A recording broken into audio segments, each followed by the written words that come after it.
Well, hello, hello. My name is Dr. Sean Nicholson, and this is Kingdom Business, where we are growing ministry and business. Our goal each week is for you to see where the intersection of ministry and business meet. Each week, we're bringing you a phenomenal opportunity for you, the viewers, to tune in to see topics that can speak to both your personal as well as your professional goals, as I reveal how God and I keep God the center of it all. As I often say, from week to week, okay, let's go. Well, we got a powerful show for you today.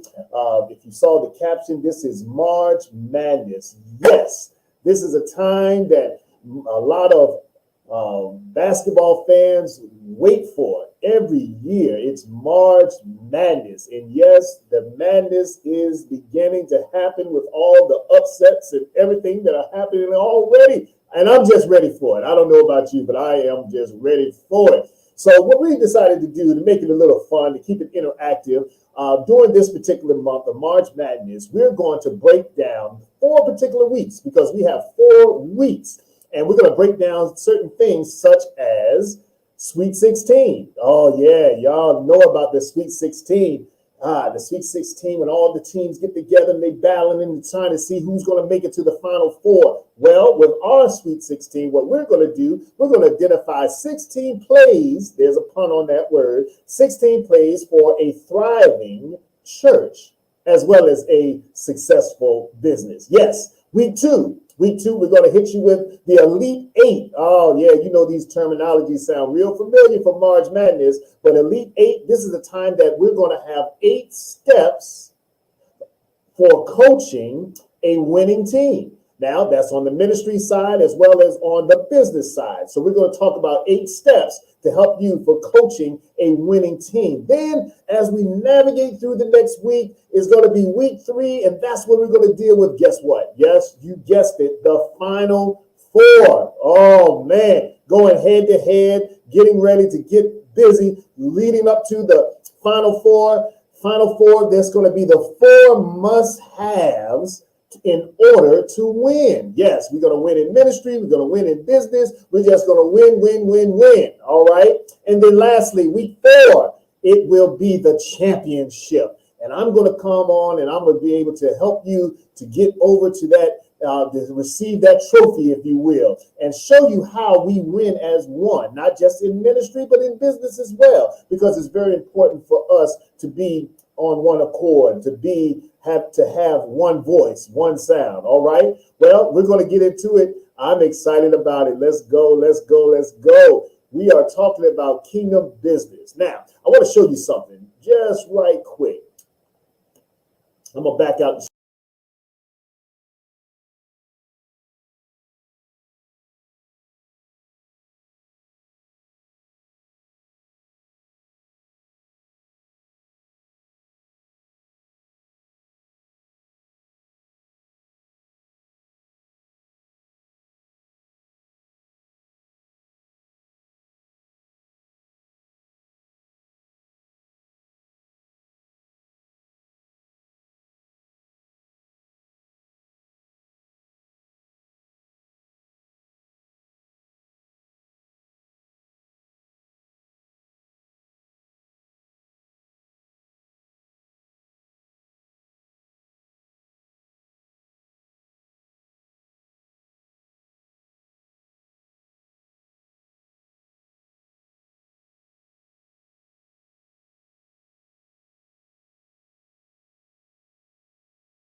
Coaching, and a lot of people didn't like him. All right. And so with Bobby Knight, there was one thing that I gleaned from him, and that was his motion offense. So that's one of what I showed you on the screen just a little while ago. Now, Bobby Knight in his motion offense, basically it was categorized as an offensive scheme that was used in his plays for his young men. Now, the motion offense uses player movement. Now, I'm being very intentional about the words that I'm saying. They use player movement, okay, often as a strategy to exploit the quickness of the offensive team. And in doing so, that would neutralize the size advantage on the defense. Now, what does all that mean? Well, in a motion offense, he used this, well, whether it was man-to-man, whether it was a zone, whether it was a combination of both, whether they were working the ball up the court against the press, whatever the case may be. Now, the interesting thing about this motion offense, and the girls that I coach, they can spit this thing out and tell you exactly what that means. It had a lot to do with spacing. They needed to space themselves out between 15 and 18 feet from each other. Now, here's a clue, and I'm coaching right now, and I'm using particular words. Baseline. Baseline. Now, Bobby Knight would say that the baseline is the best defensive player of all time. Oh, yes. Now, when I look at baseline, I mean that we got to get down to ground zero. We got to get some commonality. We got to make sure that we have somewhere we can start so that we can build in your ministry as well as your business. Now, the baseline, by being the best defensive player, the baseline is not going anywhere.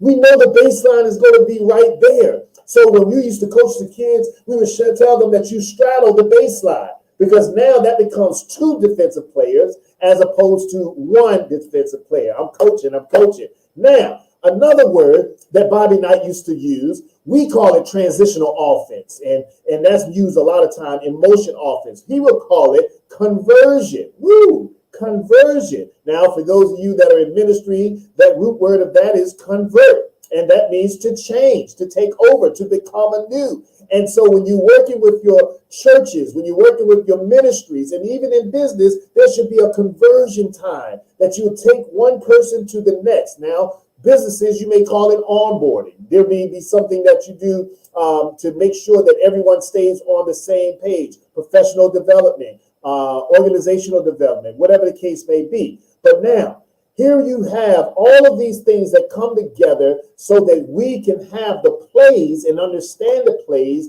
as we begin to navigate ourselves through our ministries as well as our businesses. Oh, wow.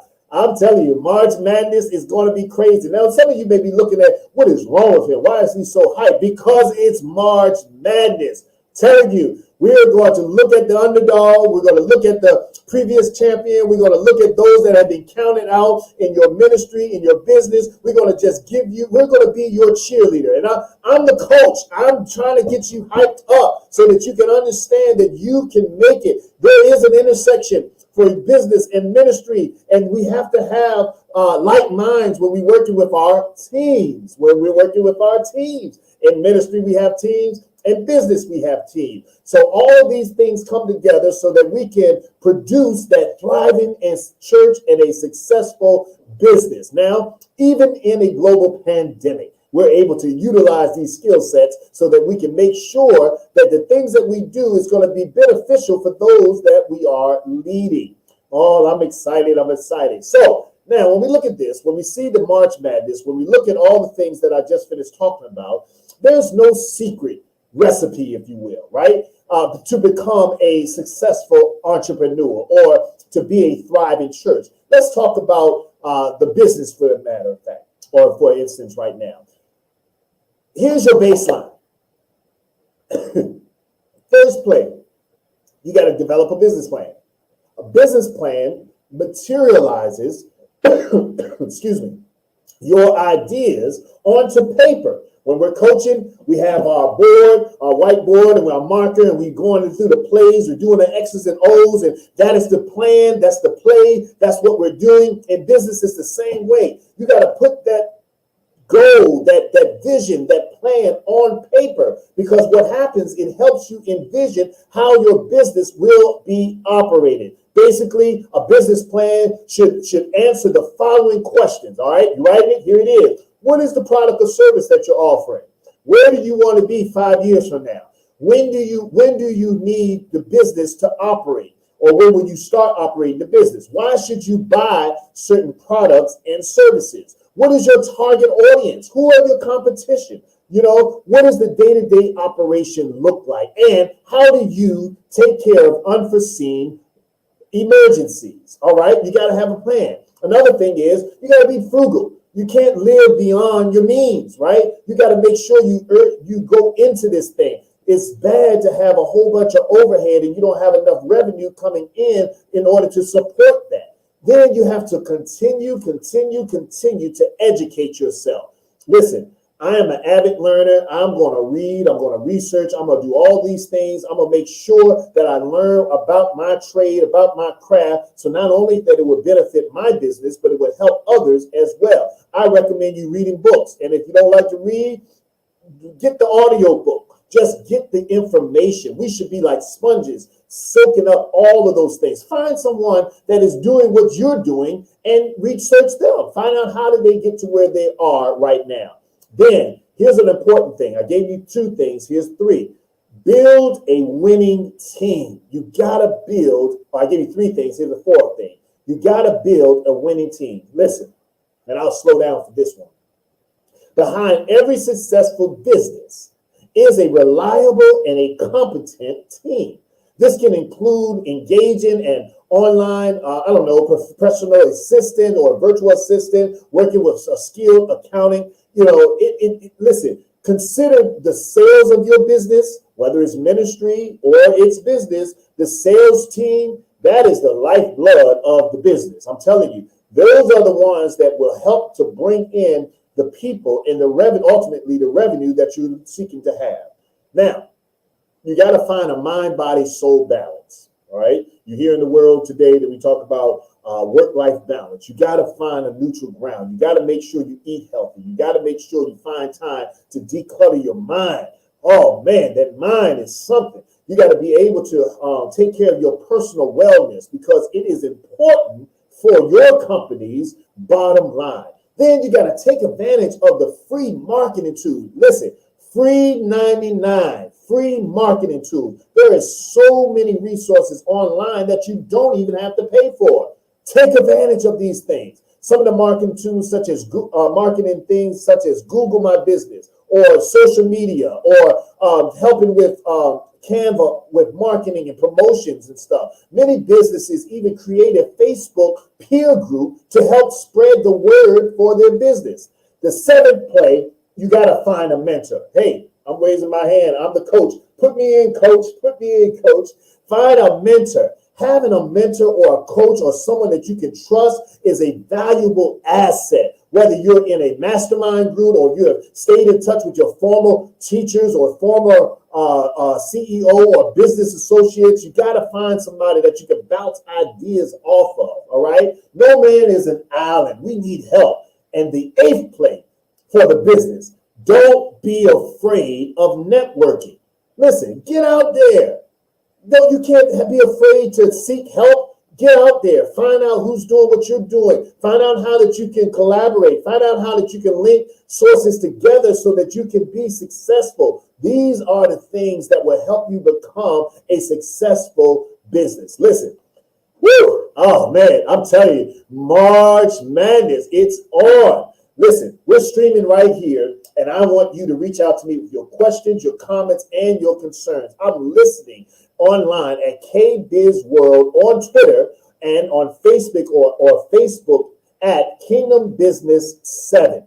You can also email me at contact@kingdombusiness.world. Now, we got to take a break because I'm out of breath. All right.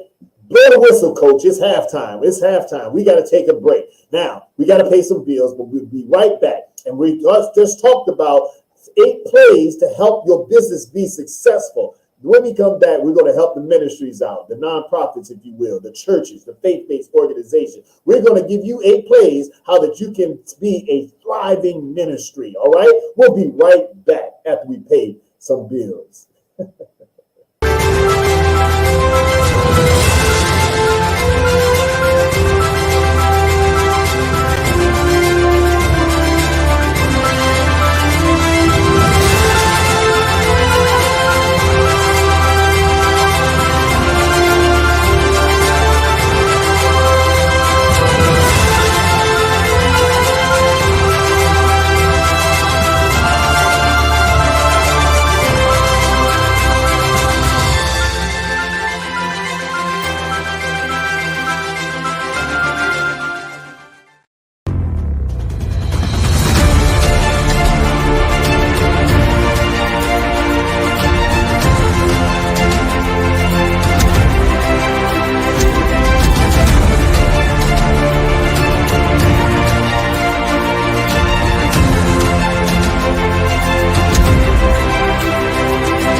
The new year, it's a new you, it's a new season. We got to grow our churches. We got to find a way in this pandemic to find a way to connect, to communicate, to get our increase of giving back up so we can do the work of the Lord to see his kingdom extended and the local church growing, particularly in this virtual space. I'm so excited about the innovative and attractive church app that we now have the opportunity to share with so many pastors around the country. The average person spends 3 hours a day looking at their phone now. Can you imagine, instead of going to a website that's destination driven, that on the palm of your hand, sending out push notifications, sending out information to all of the people who follow you. Speaking of following, social media, Instagram, Facebook, Twitter, everything you need is right there at the palm of your hand in the In-Peace Church app. Again, I want to encourage you to make 2022 the greatest year of growing your ministry, being high tech, being high touch, and being the people that God has called both you and I to be in this virtual space. Again, I'm Dr. Michael Anthony Stevens, Senior Director of In-Peace Church Apps. I encourage you to get the app, sign up now, and make this your greatest year.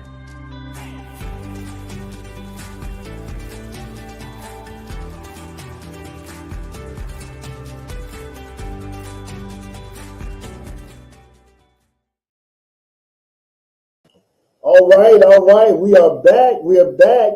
March Madness is here. This is week 1 of March Madness, Sweet 16. We're talking about the 16 plays for a thriving church and a successful building. Now, I broke that out in 8 and 8. Now, I gave you the 8 plays for a successful business.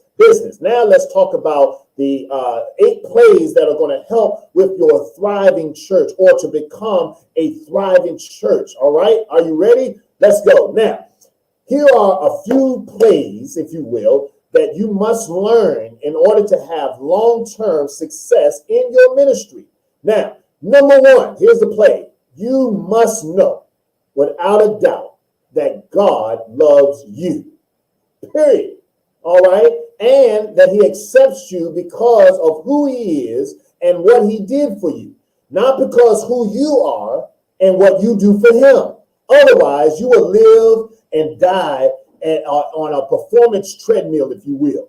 All right. So you got to understand that if you've been called to this ministry, if you've been called to be this leader that you're saying that you are, let go and let God. You've heard that phrase before that we've made cliche, but it's very true. God loves you and he accepts you just for who you are. That's the play. That's the first play. Now, the second play, you must know. Now, I'm not talking about thinking. You must know that God called you, that he called you to do the ministry that you are in right now. Once you know this, that this is a calling, truly a calling and not just a job, then the option to quit is totally off the table.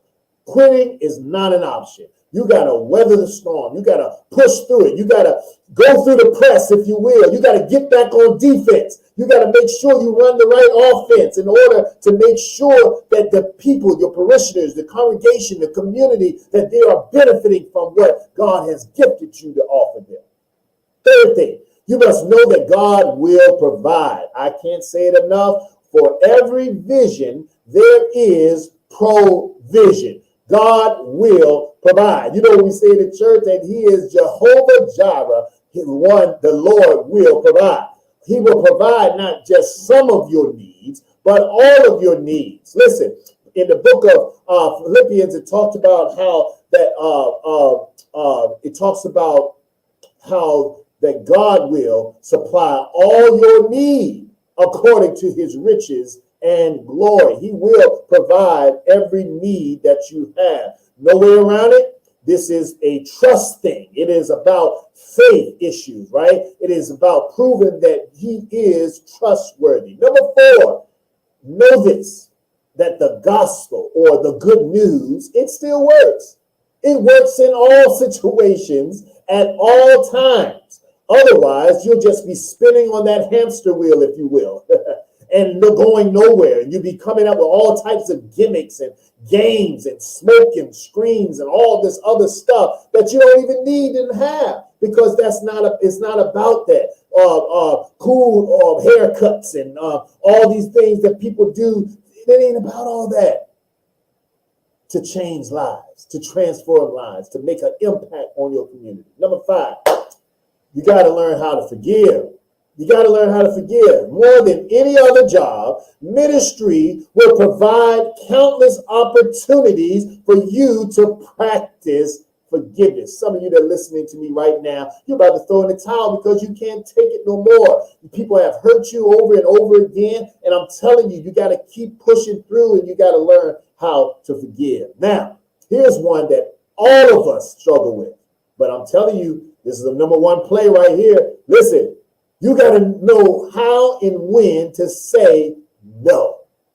Whew. Small word, major issue sometimes. Learning how to say no rather than doing everything that can be done and you can't get to everything. You can't please everybody, but you end up messing up when you don't say no.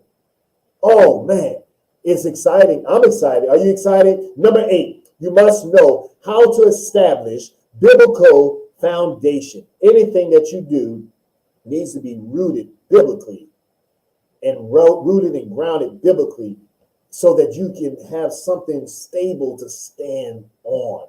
I'm telling you, listen, these are my 8 plays for a thriving ministry. I've already given you the 8 plays for a successful business. This is March Madness, week 1, 16 plays for a thriving ministry and a successful business. Now, that's all the time that we have for today. I know it's over already, but I hope you've learned a valuable lesson that you can start living on today.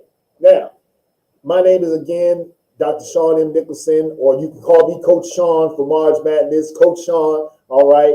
And this has been Kingdom Business, where we are growing ministry and business. Don't forget, you can keep the conversation going on at Kingdom Business 7, Kingdom Business 7. I get your emails, I get your Facebook comments, I get everything. So I'm watching, I'm listening, I'm ready. Our team is ready to go. Now, I will see you here every Saturday, 1 p.m. Eastern, 10 a.m. Pacific time, right here on the Power Network. That's the powernetwork.tv.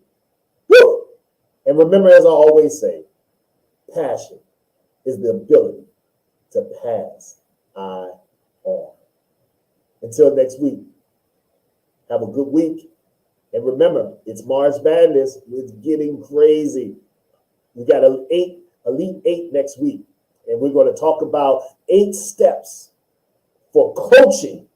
That's me, a winning team. I'm going to give you 8 steps for coaching a winning team. Now, I got to go back to Dr. Stevens because all of you pastors and you ministers, you got to get this app, this church app. I'm telling you, it will change the trajectory of your ministry. You got to get it. Hit me up. I'll let you know how. Until next week, we'll see. It's a new year. It's a new you. It's a new season. We got to grow our churches. We got to find a way in this pandemic to find a way to connect, to communicate, to get our increase of giving back up so we can do the work of the Lord to see his kingdom extended and the local church growing, particularly in this virtual space. I'm so excited about the innovative and attractive church app that we now have the opportunity to share with so many pastors around the country. The average person spends 3 hours a day looking at their phone now. Can you imagine, instead of going to a website that's destination driven, that on the palm of your hand, sending out push notifications, sending out information to all of the people who follow you.